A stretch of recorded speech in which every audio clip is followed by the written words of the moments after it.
Infrastructure is crumbling and the problems are only getting worse. The pressure to find solutions is hot. Let's talk about why American cities have no water, no electricity, and no money to fix their infrastructure problems.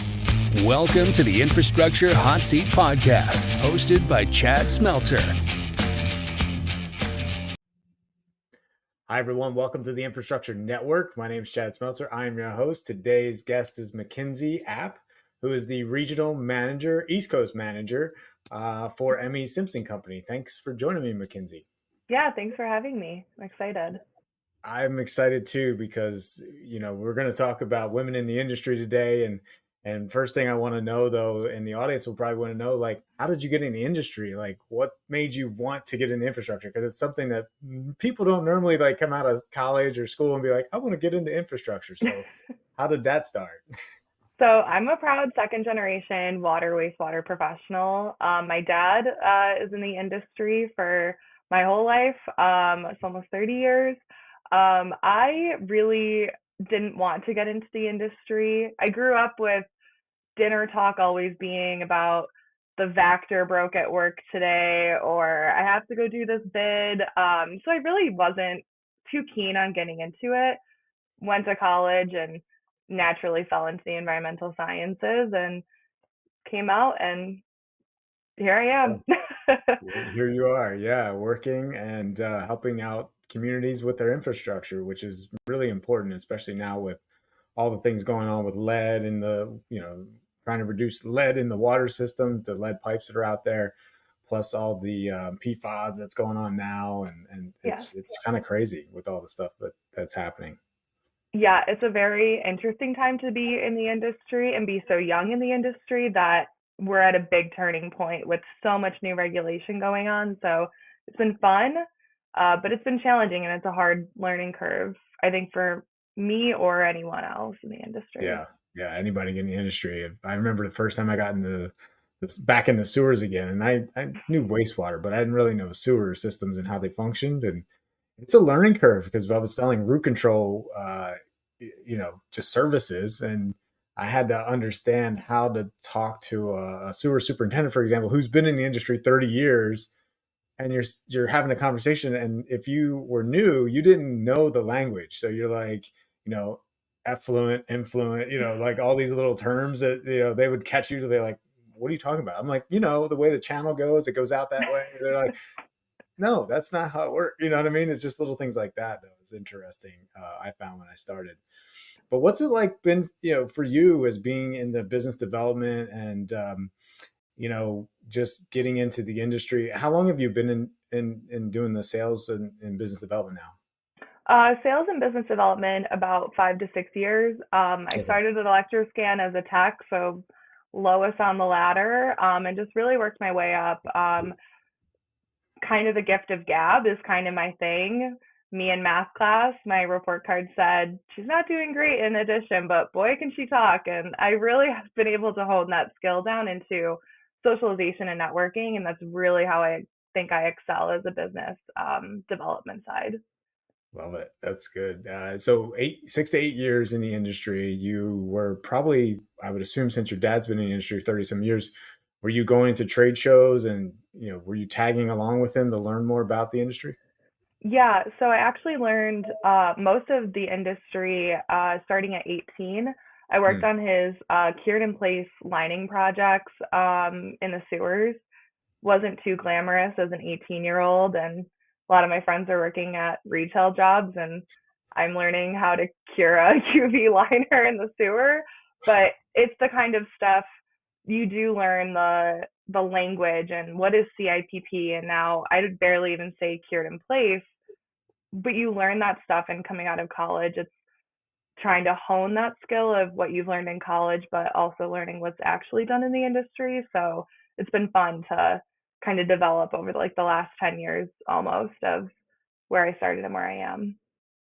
Yeah, I can imagine. What is it like now as you're developing a territory, and I've been out of it for like 3 years now, but what's it like out there now for business development?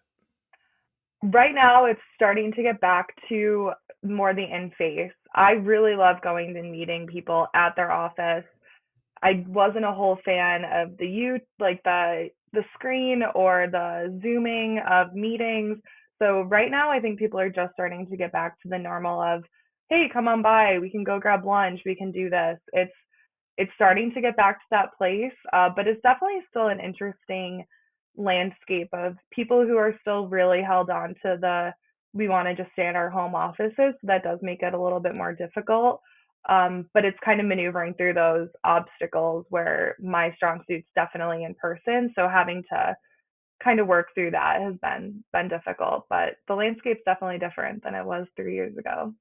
Yeah. Yeah. There's, as people are retiring, you're starting to see a change. I think when I was transitioning, from COVID, I had one of my best years during COVID, sitting virtually doing this stuff. But and I've learned how to, continually do it with podcasts and these different types of, events we put together and stuff. So it's been a little change of the way I do business, but it is still something that you do, obviously, by getting out there and getting in front of people and having these face-to-face meetings and conversations, which is still vitally important. I think that's the way we still connect physically, right? But it is a it's a changing world. It's a digital world now, and it's totally becoming faster and faster. It feels like just becoming more. How do you engage with potential customers? How do you get in front of them? I can imagine that's still a struggle.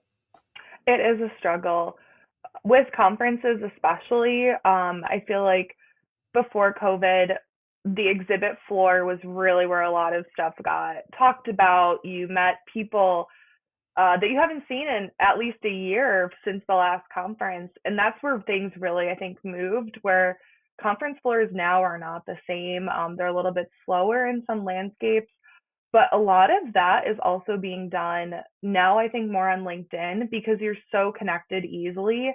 You can have those ongoing conversations throughout the year instead of it being, hey, let's go grab lunch at the conference because I haven't seen you in a year. It's we've already been messaging on LinkedIn for the Yeah, past couple of weeks. You're already having those conversations. So it's just kind of adapting with how things are changing and turning more digitally where you're not having those big sit downs. It's kind of constant or, hey, I saw what you were doing last week. You don't even need to catch up on 3 months ago. It's, oh, I saw you were out in the field last week. That looked so cool. You're kind of moving through that, but it's definitely yeah, different. yeah. How often do you, or how long do you use LinkedIn during I've the week? I've used LinkedIn. My college actually made us set it up before we graduated. Really? Yeah, so I've had A little like mine. forcing. Hold on, I didn't mean to interrupt there, but they're kind of No. forcing you into digital. Yeah, Canisius University really pushed this digital, putting yourself out there and making it more of like a digital resume than Wow. a traditional. So it was really, I didn't think I didn't need it, and I use it every day now. Yeah. So having those skills of if you track it, this is how it works, this is how you get to the top of other people's news feeds. So it was kind of ahead of its time of using the LinkedIn. I grew up using like Facebook and MySpace, so using Yeah. social media isn't too different from me, but definitely coming out of college using it in a professional setting was very different than how I use Instagram or Facebook. Yeah. Yeah. It's that's very interesting that they would be kind of grooming everyone for digital. And if you really think about it, I posted a thing today, and I'm thinking about all the math. I'm working with these other businesses, but it's expensive to travel, do all the face to face, the hotels, the trade shows. It seems like the trade show prices are going up even more and more. Yeah, you seem like you want to say something. Yeah. Yeah. I can tell you, we just kind of finished our fall circuit of trade shows, and the cost of just a 10 by 10 booth is getting more expensive. The Yikes! hotel at night, the little Hampton Inn next door is 300 a night. It's getting more expensive to do Wow. that, where I think podcasts and LinkedIn and doing stuff like that is a lot cheaper. And it still gets you in front of those customers that you maybe don't have to do Right. every single state show. I know New York State has the Water, the AWWA. They have local shows. You're looking at thousands of dollars just in Yeah. exhibit booths where maybe having those set into different formats is a lot more feasible on me. I don't have to travel as much. but also financially for the company. Yeah, yeah, you're right on. It's interesting because there is my experience was there's a trade show like from from February to like May. I'd be at a trade show every week. It was nonstop. Is that similar for you right now too? Yeah, so I'm used to at my previous job being Southern and East Coast based. So Yeah. the Southern AWWAs and the Midwest are all just finishing. The East Coast is very heavy through January and May. My spring is pretty much every single week I have something to be exhibiting at. And that's really how it goes. And then the summer is your follow up on all of that just to start back at the Southern and East Coast, Southern East conferences. And let's face it, I'm sure the business is still the same where you work the trade show booth during the daytime, right? From like 8 a.m. to 5 o'clock at night. And then you're doing entertaining and you're going out to dinners and things like that. By the time you're done, it's 10 o'clock at night. And who's following up on all those leads, right? I mean, that's a like who you had conversation with. It's a lot to deal It with. is. And just the travel alone to get to some of these. I was in Scottsdale last week at a summit. Just it takes me a day to travel from the East Coast to the West, but it's you're now taking so much time just to get there, but it's also all that emails that you've already previously had of, oh, it's Joe down the street at the utility. Can we have a quick call? I'm 3 hours behind now. So it's really trying to Wow. manage time better. And that's definitely a very hard thing to do sometimes because you get very focused on what you're already doing, where needing to get more leads and build more relationships is also just as important. But it's that Yeah. hard balance of you get into your hotel room at 10 o'clock at night and you're dead because you just want to go to bed, but you're like, I really need to get these emails done or make sure that Joe knows that I see him and I'll talk to him in a couple days. So it is a hard Yeah. balance. It is. It give me flashbacks. I know I have, like I said, I haven't done it as near as much as you have in the last 3 years, but it's definitely bringing me flashbacks of what I used to do. And you're right. You kind of mentioned something like you're exhausted. Like by the time 4 or 5 o'clock comes after your meetings during the day, and you get even if you get to the hotel, you're like, I just want to like get a dinner and like disconnect, that Hmm. kind of stuff. And that's it's one of the things we all had to deal with, and we still do. But it's definitely seems like the industry is kind of changing that digital side. So that's interesting to see where that's going to go. But what was it like for you, a woman in the industry, kind of getting into the industry? And then, these trade shows that you're going to, these events and things, because it's a male dominant space mostly. And I've hired women in this space before, and I've struggled to keep them kind of away from the bad actors, so to speak, the guys that get out of town once a year and they want to rage and they act like they're college students and they're 50, that kind of stuff. So I'm just curious, like, what has been some of the how do you overcome some of those things that you've probably experienced, or have you experienced that stuff? Yeah, so being a woman in the industry alone is pretty difficult. I've done a conscious job at trying to get in at a lot of conferences now, offer women luncheons, making those connections there. Once you see you're sitting in a room of 50 women out of 500 men, you do feel that close connection, but it's getting into those spaces where once you get into a cocktail hour or a conference hosted happy hour, you're all now dispersed and you kind of still feel alone, even though you do know there's 50 of us here, but we're all so dispersed. It's hard to get over that because you are in a male dominated. So you really have to be conscious about what you say, how you act sometimes. I've only had one instance of someone being inappropriate. And I actually had a really great female next to me who I was not in a position. I was very young, right out of college, and I really didn't know what to say or what to do. So I kind of just stood there, and she really took the lead. And to this day, I haven't had that happen again. I would say it's 99% of the men that I've met in this industry are super eager for me to talk to them. They're really, really great to work with, but it is that 1% that you get. But Yeah. I do have to say, luckily, it is not the majority of men or individuals in this industry. Right. Everyone's there to really just have a good time. meet, connect, catch up. It's just that those couple of bad apples, but luckily they don't show up often. So Yeah, no, that's good to hear. It sounds like things have cleaned up and there's not as much of that going on as it used to be when I was doing a lot of that stuff. These trade shows and things. It was always interesting and frustrating at the same time. When you're trying to bring a woman into the industry, and then things like that would happen to discourage them from staying in the industry. I was like, dang it, it's just frustrating. When you want to make changes in the industry and get it diverse and change happening. So having your dad in the industry has probably given you a lot of insight on what's going on in the world of infrastructure. But where do you see communities not advancing, like not adopting technologies and things? Is it that still a struggle for a lot of reps like yourself? yes, Emmy Simpson and at my previous job, we have new technology that really is breaking that 50-year cycle of traditional legacy technology. So it's still kind of a struggle. It's getting better, I feel like, every year, but you still have a lot of people that are close to the retirement age where they see themselves in 5 years retiring. So why add a new type of program with a completely different set of data coming in?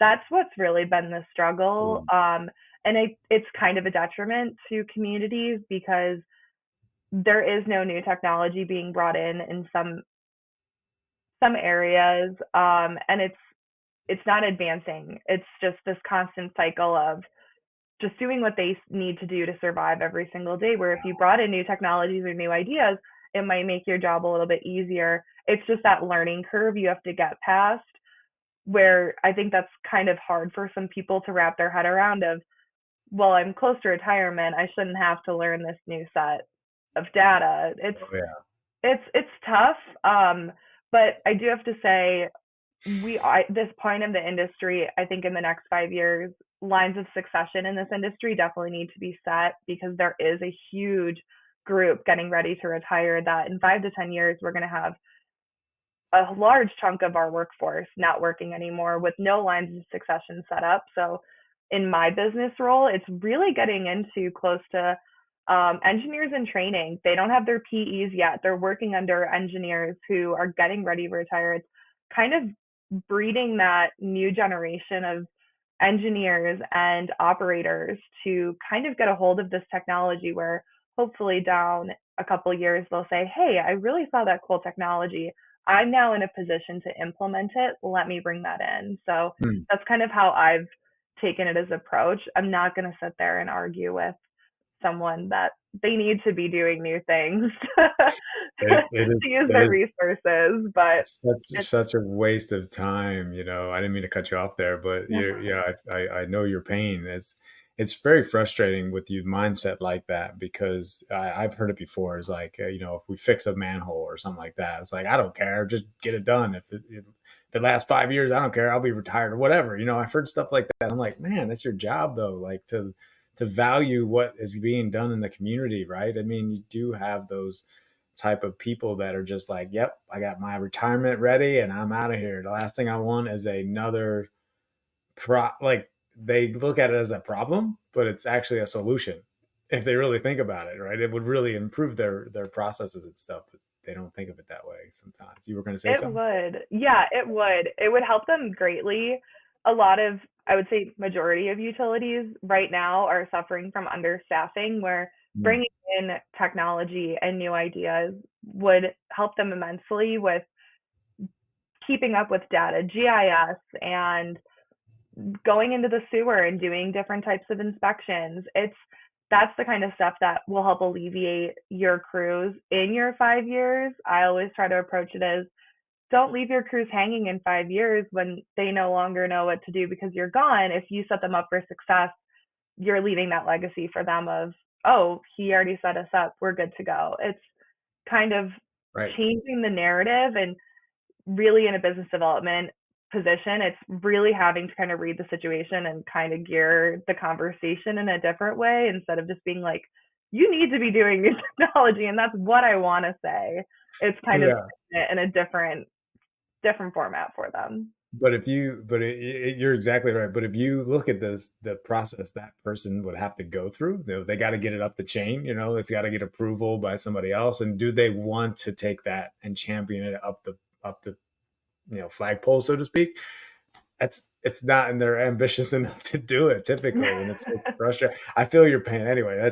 I can relate to what you're talking about there, because it's really hard to get someone convinced that it's going to be a helpful solution, and get them to champion it up the ladder, so to speak. But it's just the job we do as business development people. You just gotta encourage, and then hopefully there's a situation that hits, and they're like, oh well, I need that now, and they call you. You're that person that's sitting there ready to go.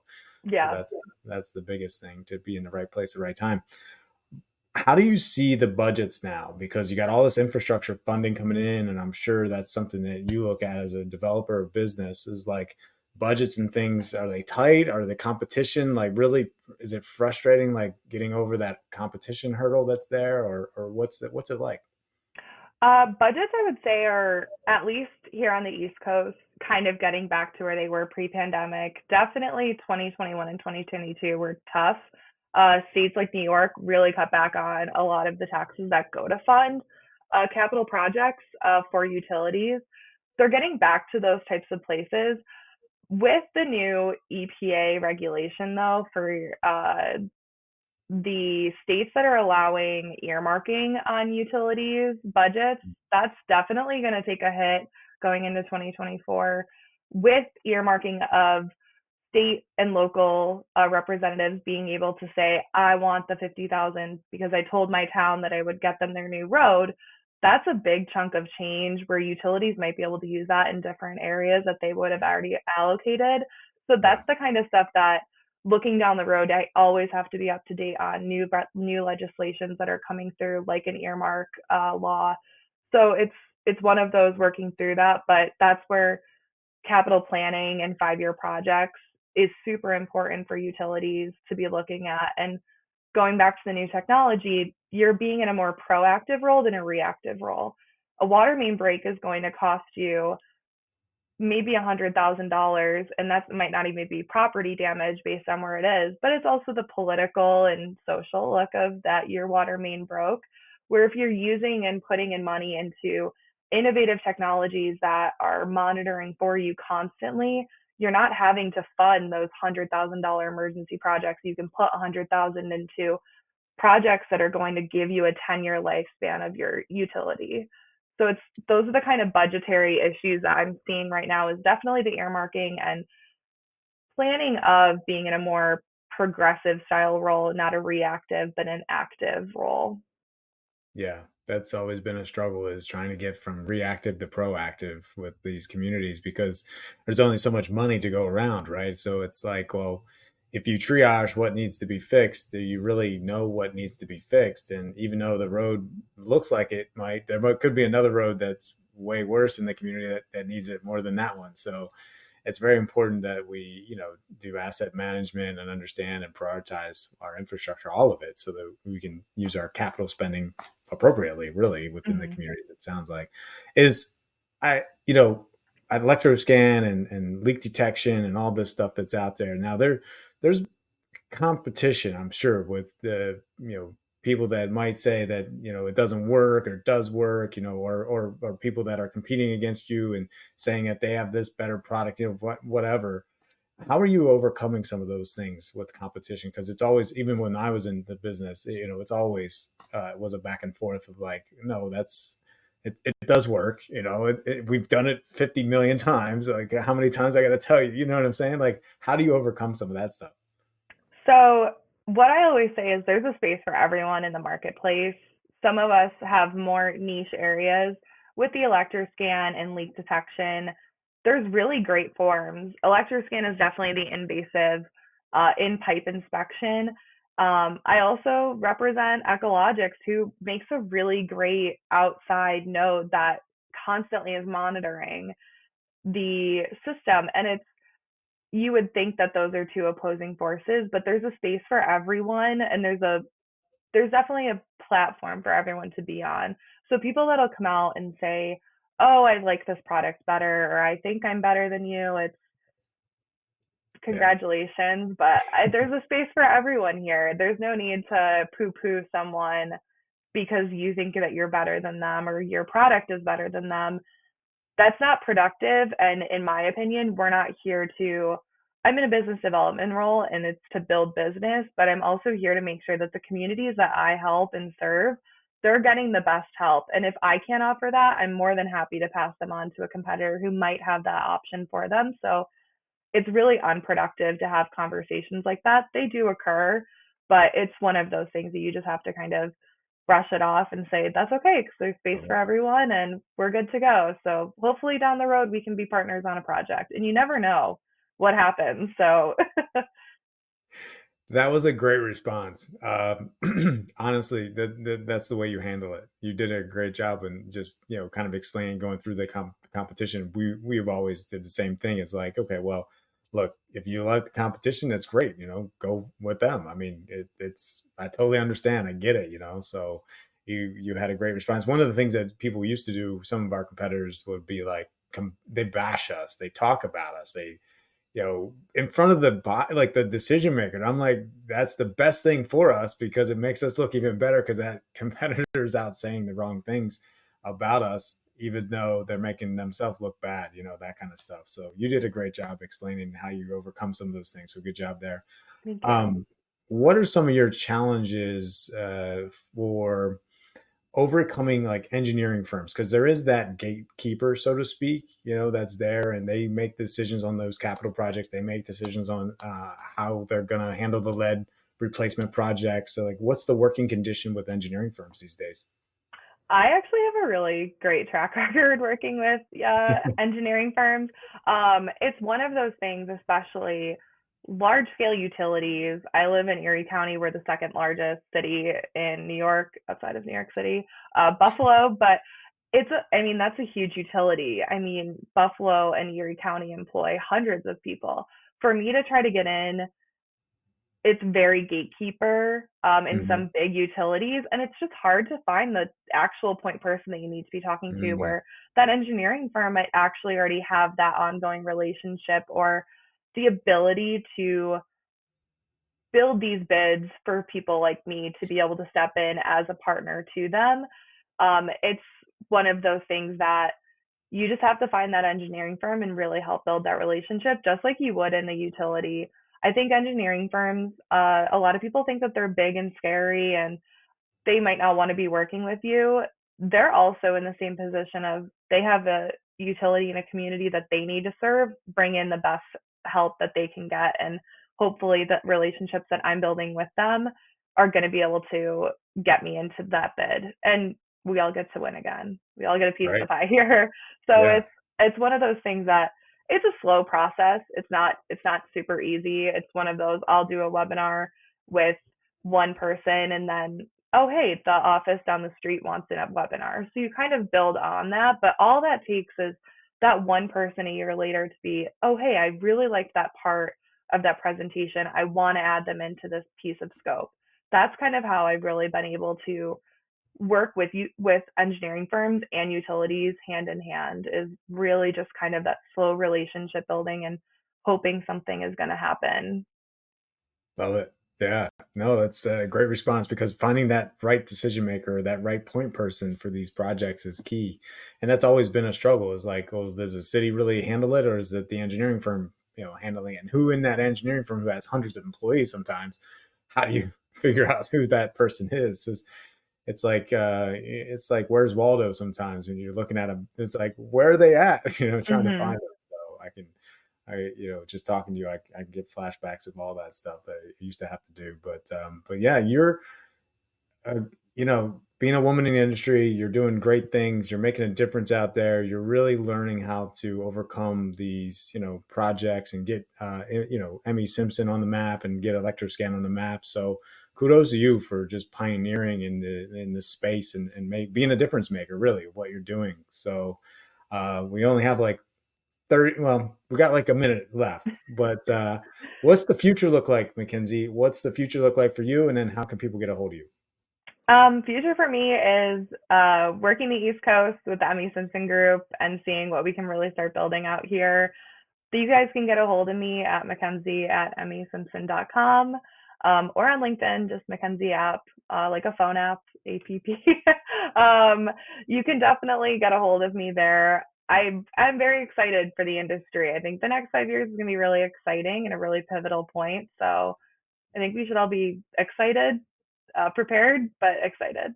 Love it. Well, you're awesome. And thank you so much for joining the Infrastructure Network podcast. And we will definitely have you back for some future events and things like that to talk some more. Awesome. Thanks for having me. All right. Have a great day. Thank you, too.